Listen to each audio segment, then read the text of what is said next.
சத்தியம். தெய்வத்தின் குரல். முதல் பாகம். பொதுவான தர்மங்கள். சத்தியம். சகல மக்களும் அனுசரிக்க வேண்டிய சாமானிய தர்மங்களில் முதலாவது அன்பு, அஹிம்சை. அடுத்தது உண்மை, சத்தியம். சத்தியம் என்றால் வாக்கும் மனசும் ஒன்றாக இருப்பதுதான். மனசில் ஒன்றும் வாக்கில் வேறொன்றுமாக இருந்தால் அதுவே அசத்தியம் என்று பெரியவர்கள் லட்சணம் சொல்லியிருக்கிறார்கள். வாங் மனசையோ ஐக்க ரூப்யம் சத்தியம். மனத்தில் உள்ளதை வெளியிட்டுச் சொல்வதற்கென்றே பகவான் மனிதனுக்கு பேசும் சக்தியை தந்திருக்கிறார். மனத்தில் ஒன்றும் வாக்கில் வேறொன்றுமாக நாம் நடந்து கொண்டோமானால் அடுத்த ஜென்மத்தில் நமக்கு கொடுத்த பேச்சு சக்தியை பறித்து கொண்டு விடுவார். அதாவது மிருக ஜென்மத்தையே நமக்கு தருவார். பூரண அஹிம்சைக்கு நமது சாஸ்திரத்திலேயே சில விலக்குகள் இருக்கின்றன. தர்மத்துக்காக யுத்தம் செய்யும் போதும் யாக யஜ்ஞங்களில் பலி தருகிற போதும் அஹிம்சைக்கு விலக்கு தரப்பட்டிருக்கிறது. சத்தியத்துக்கு இவ்விதமாக விலக்கே இருக்க முடியாது என்று நினைப்பீர்கள். ஆனால் சத்தியத்துக்கும் வேறொரு விதத்தில் விலக்கு இருக்கிறது. அதை கொஞ்சம் விளக்குகிறேன். ஊரிலே பலவிதமான அயோக்கியர்கள் இருக்கிறார்கள். அதை பார்த்து வாஸ்தவமாகவே ஒருவருடைய மனசு கொதிக்கிறது. அவன் இந்த தப்பையெல்லாம் ஓயாமல் சொல்லிக் கொண்டிருக்கிறான். அவன் அந்த அயோக்கியத்தை செய்தான், இவன் இந்த அயோக்கியத்தனத்தை செய்தான் என்று சொல்லிக்கொண்டே இருக்கிறான். இவனுக்கு வாக்கும் மனசும் ஒன்றாகத்தான் இருக்கிறது. ஆனால் இவன் அப்படி சொல்வதால் இவனுக்கும் பிரயோஜனமில்லை, ஜனங்களுக்கும் பிரயோஜனமில்லை, தப்பு செய்கிறவர்களுக்கும் பிரயோஜனமில்லை. இப்படி வியர்த்தமாக வாக்கும் மனசும் ஒன்றுபட்டிருப்பதை சத்தியம் என்று சொல்வதற்கில்லை. ஒருவன் மனசில் கெட்ட எண்ணங்கள் எழுகின்றன. அதை அவன் அப்படியே வாக்கிலே வெளியிடுகிறான். அது சத்தியமாகிவிடுமா? ஆகாது. ஆகவே சத்தியம் என்றால் வாக்கும் மனசும் ஒன்றுபடுவது மட்டுமில்ல, நல்ல மனசிலே தோன்றுகின்ற நல்ல எண்ணங்களை வாக்கில் சொல்வதே சத்தியம். நல்ல விளைவுகளை உண்டாக்குவதே சத்தியம். மக்களுக்கு நன்மை பயப்பதாகவும் பிரியமாகவும் எது இருக்கிறதோ அதுவே சத்தியம் என்பதாக சத்தியத்துக்கு ஒரு லட்சணத்தை வகுத்திருக்கிறார்கள். சத்தியம் பூதஹிதம் பிரியம். பேச்சினாலும் காரியத்தினாலும் எண்ணத்தினாலும் பிராணிகளுக்கு நன்மையை உண்டாக்குவதே சத்தியம். கெடுதல் செய்வதெல்லாம் அசத்தியமே. ஒருவனுக்கு நல்லதை சொன்னால் மட்டும் போதாது, அதை அவன் ஏற்றுக்கொள்ளுமாறு அன்புடன் சொல்ல வேண்டும். நல்லதை கூட கடுமையாக சொன்னால் அதை யாரும் ஏற்க மாட்டார்கள். இவ்வாறு நிஷ்பலனாக போகிற நல்ல வாக்கு சத்தியமாகாது. நல்லதாகவும் இருக்க வேண்டும். அது யாரை உத்தேசித்து சொல்லப்படுகிறதோ அவனுக்கு இன்பம் தரும் விதத்தில் ஹிதமாகவும் சொல்லப்பட வேண்டும். இதுவே சத்தியம். சத்தியத்தைச் சொல், பிரியமானதைச் சொல்.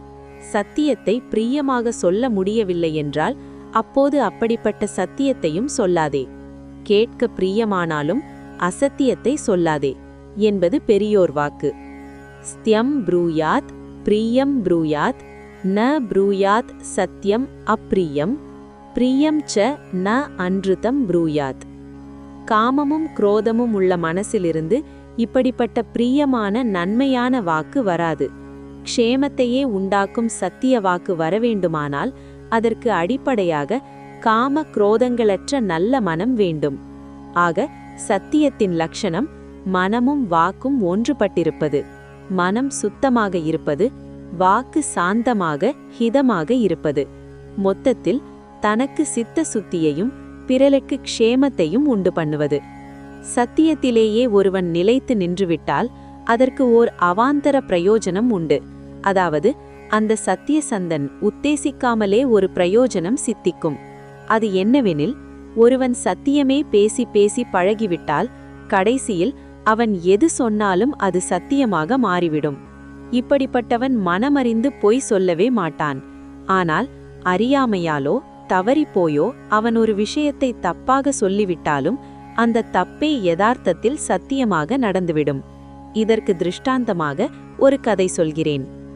திருக்கடவூரில் அபிராமி பட்டர் என்று அம்பாளின் பரமபக்தர் இருந்தார். அவர் அம்பாளையே நினைத்து பரவசமாகும்போது உன்மத்தரை போல பிதறுவார். இதை பற்றி சரபோஜி ராஜாவிடம் யாரோ துஷ்பிரச்சாரம் செய்தார்கள். அபிராமி பட்டர் ஒரு குடிகாரர், பக்தர் என்று வேஷம் போடுகிறார் என்று ராஜாவிடம் கோள் சொல்லிவிட்டார்கள். சரபோஜிக்கு இதை பரிசோதித்து பார்க்க தோன்றியது. ஒரு நாள் சரபோஜி திருக்கடவூரில் அம்பாளை தரிசிக்க வரும்போது அங்கே தன்வசமிழந்திருந்த பட்டரிடம், இன்றைக்கு என்ன திதி என்று கேட்டான். அன்றைக்கு அம்மாவாசை. பட்டரோ அம்பாளின் பூரண சந்திர முகத்தையே தியானம் செய்து பரவசமாக இருந்தார். எனவே அரசரிடம் இன்று பௌர்ணமி என்று சொல்லிவிட்டார்.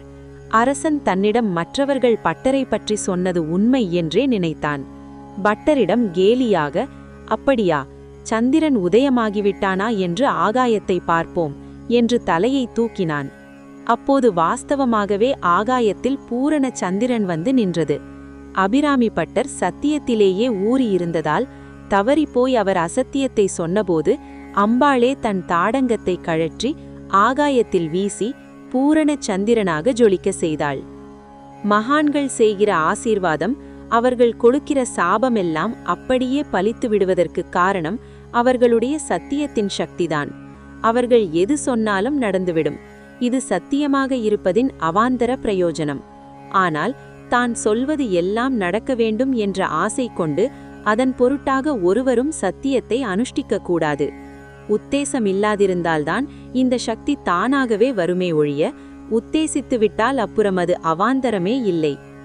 கர்ப்பமாக நம்மை தாயாரிடம் வைக்கப்படுவதிலிருந்து கடைசியில் தகனமாகிற வரையிலும் நம்மை சுத்தப்படுத்த சாஸ்திரங்களில் 40 சம்ஸ்காரங்கள் சொல்லியிருக்கிறது.